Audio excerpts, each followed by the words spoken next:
2020 cricket match बाबद तो आम जानी आज यही 2020 ता बाबद जाना। आज आम समस्ते जी जिते जोर रे पारला सेते जोर रे आक्कू खाली दौड़ुचे।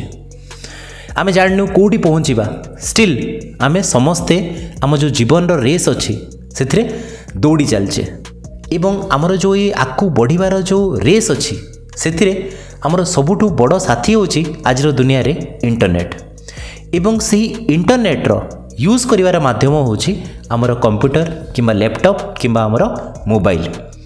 आमे निज काम रे हो निज पाठ रे हो निज एंटरटेनमेंट रे हो सबु जगह रे आमे मोबाइल यूज करबा को पड़ुची। बहुत लोक ये मोबाइल द्वारा पाठ भी पढ़ुचंती, बहुत लोक ये मोबाइल कंप्यूटर द्वारा निज काम भी करुचंती। सेथिपाई आम आखि बहुत मात्रा रे डैमेज हेबाकु लागिची।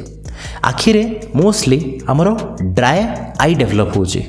ता अर्थ होची आम आखि बहुत सुखिला हो जाउची। ता सहित आखिरे मायोपिया डेभलप होची।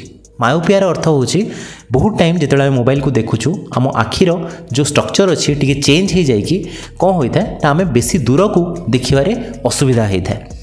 ये सब जिनस बहुत मात्रा रे आजिकार दुनिया रे देखा मिलूँ। से ये जो अच्छी 20-20-20 रूल एथि कौन होता है जिते आम बहुत टाइम धरी जिते कंप्यूटर रे कि मोबाइल रे काम करते गोटे जिनस करवा जिते आमर 20 मिनिट हो 20 मिनिट जिते आम मोबाइल को कंटिन्यूअसली देखा तापर कौन करवा आम गोटे 20 सेकेंड्र ब्रेक नेबा एवं 20 सेकेंड्र जो ब्रेक नेबा से कौन करवा ना दूर को 20 फीट को टिके देखा।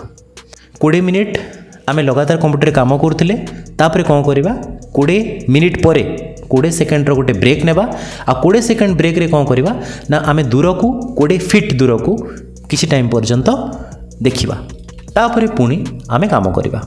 ये जिनस कले बहुत मात्रा रे जो ड्राई आई अच्छी से कमिज एवं ता सहित आमर जो मायोपिया डेभलप होची सेटा मध्य कमिज।